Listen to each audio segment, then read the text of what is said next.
Well, hello, whoever or whatever you are. Take a seat, I won't bite. Well, usually I don't bite. Welcome my small theorists.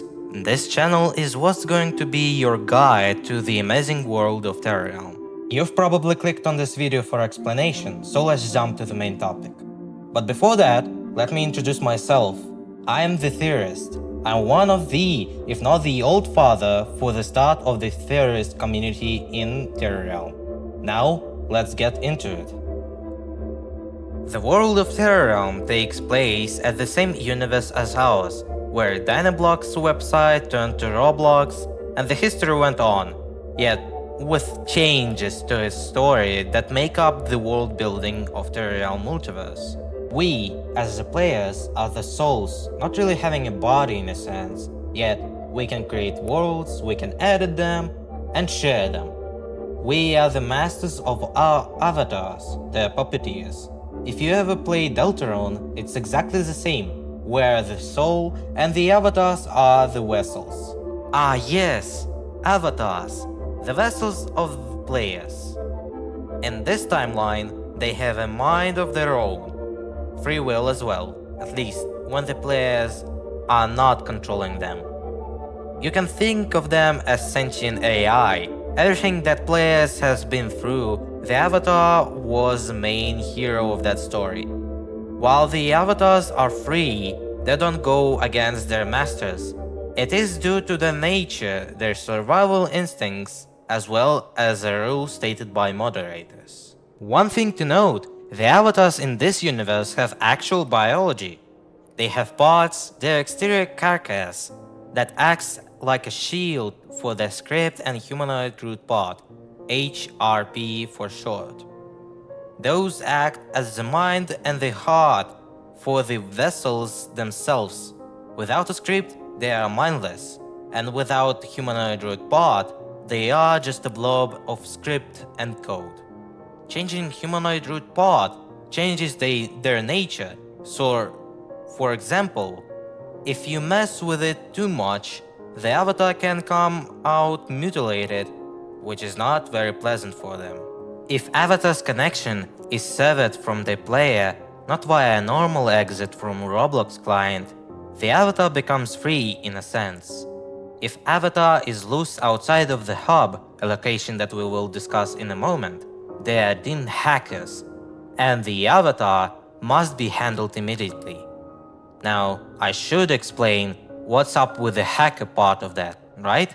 Well, there are two different types of exploiters in-game. Exploiters, the ones that you meet every now and then in natural disaster survival, and hackers, avatars without a master, that could break the veil that keeps the hub and the outside of it in completely different states. This is in a sense is related to Coolkit and how he terrorized the whole Roblox community, or a certain pizza place. Moderators in this universe are also players, yet when they are not active, the moderators' avatars still possess powers of their owners, being able to ban people and moderate in general, as well as know the location of any avatar present in the hub and outside of it. But do not worry, because in the universe of Terrarealm, moderators have grown lazier because of existence of Automod in later years. Automod acts like a moderator but more efficient. Now, the creations of the master, NPCs aka non-playable characters.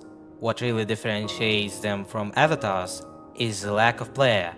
They are driven by survival instincts and not intelligence, well, most of the time.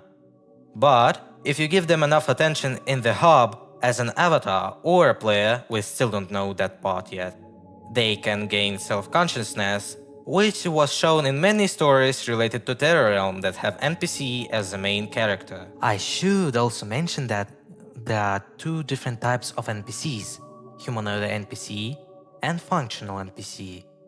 While one is driven by survival instincts and is more humanoid and has dialogue options, the other is just an item that acts like a tool for the player.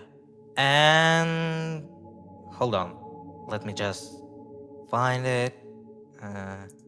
Where was it? Aha! Here it is. The world we live in. The hub is the basic hub for Roblox. The Roblox client homepage, if you will.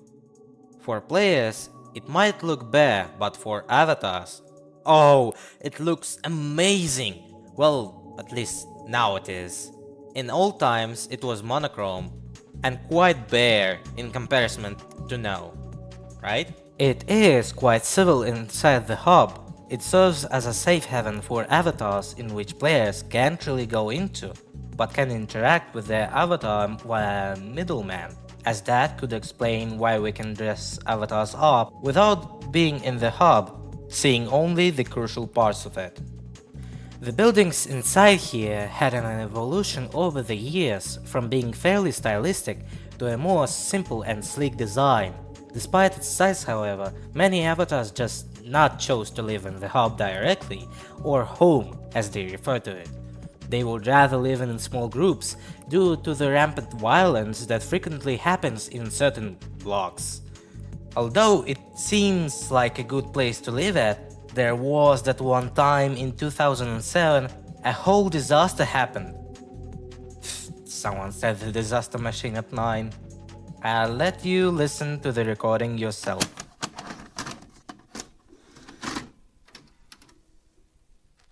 Breaking news! Oh. Something is happening, and frankly, I don't know what. Oh. 2x2. Some sort of earthquake is happening within home and the Roblox headquarters. They are floating in the sky? Everything is making my head hurt and I really don't know what's happening here. Oh God. Is that? Oh! Ah, what old times it is. That actually reminds me that there is one legend that is related to the, well, Mother Nature. A legend of 2x2, the Alpha Brick. You know what? Let me call my buddy DRLL over here. I think he's going to enjoy reading this one to you guys. Yep, everything is ready. Get him over here. I need him now. Please. Thank you. Hey, buddy. Patch, right? Or do you want me to call you by your preferred name? Was it DRL? I need someone to voice over this itty tiny little snippet of the video I'm working on. Nothing really hot, just read off the script and... What the hell do you mean? Where am I? Who are you? Why the hell should I abide you? Do you have a gun? So can we cooperate while I get myself a cup of coffee? I still have to add some stuff that is the horrors beyond anyone's imagination. So, can you be a good boy for me and just read? Fine. You freak. Good, I'll be on my way. Dude! Just kidding. They watch, they observe, to protect us all from evil and the phantoms that of 10 call. The bricks and script that govern thee, the legend of 2x2. Back in the days of void, destruction came through. It was all a mess, it was without 2x2. The blighted ones caused chaos to occur. The eternal fight, yes, that's what they prefer. As the fight rages on forevermore, a growing force grew like nothing before. The phantoms, curious but never ceased. Soon, their endless fight will come to peace. The light burst through like a blazing fire, tarnished the phantoms like a body on a pyre. The lands purified, this was their plan, to finally make something out of these accursed lands. Bright in form and wit, they began building with nothing but brick. One by one, they built a house. Overjoyed, they squealed like a mouse. But alas, they were saddened. No one lived in the house they fashioned. A plan emerged, however, one that would change the world forever. With a pen, they wrote the first script, writing that will make the bricks flip. Now, given function, the house shall be lived in, a true assumption.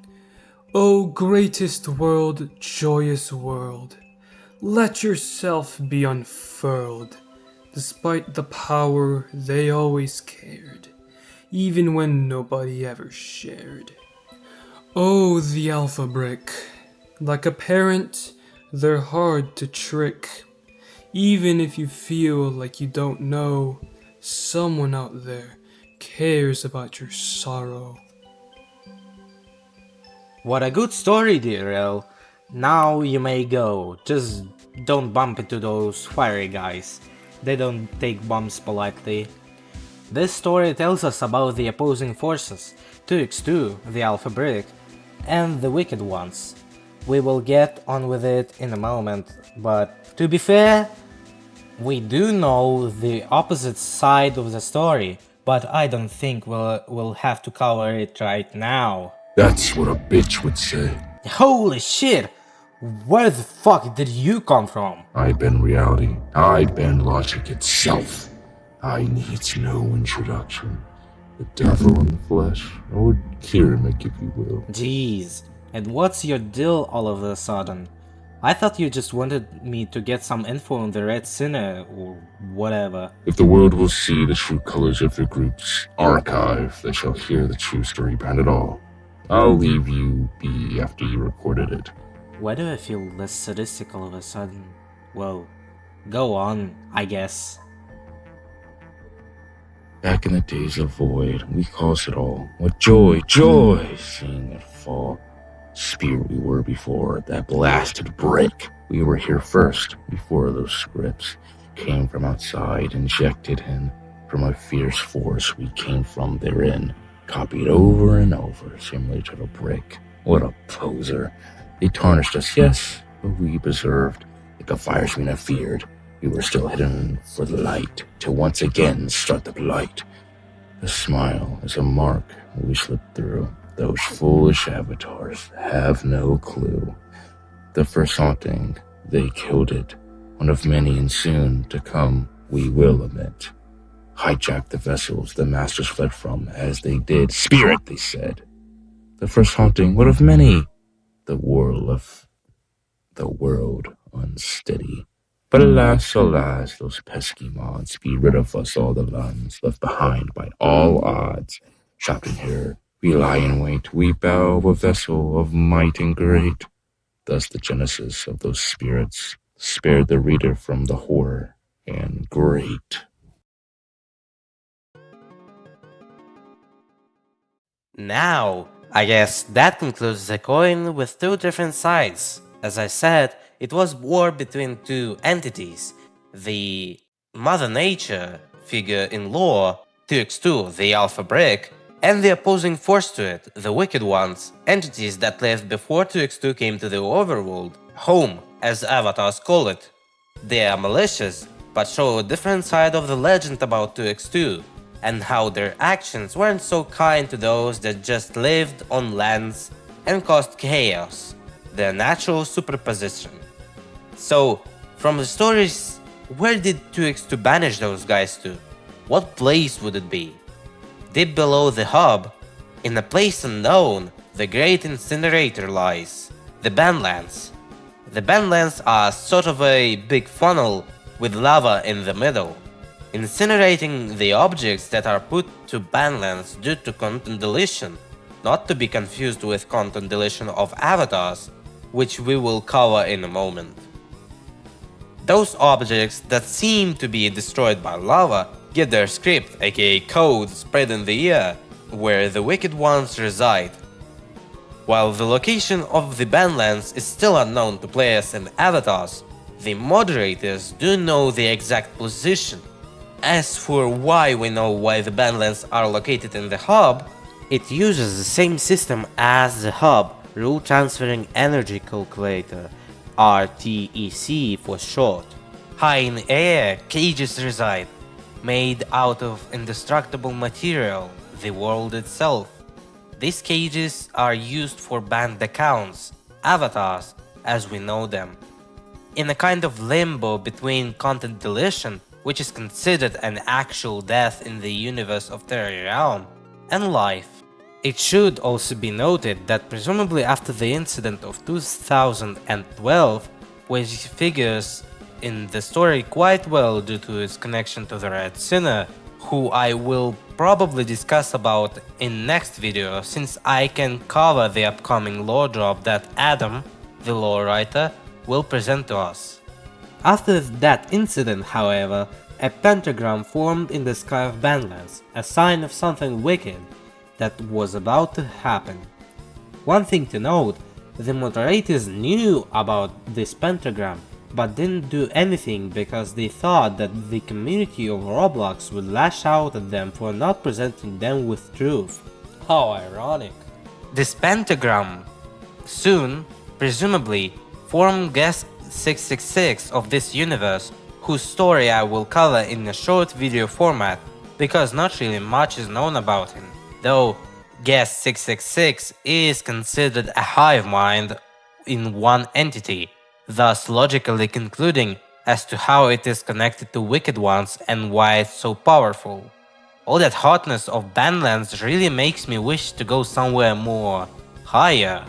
Ah, right, Null Zone. Null Zone exists.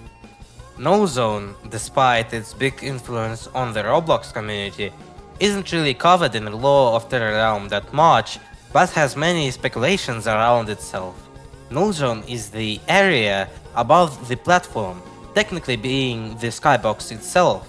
While Banlands is one whole zone, the Null Zone has its own parts. First one being the skybox, where nothing really special happens.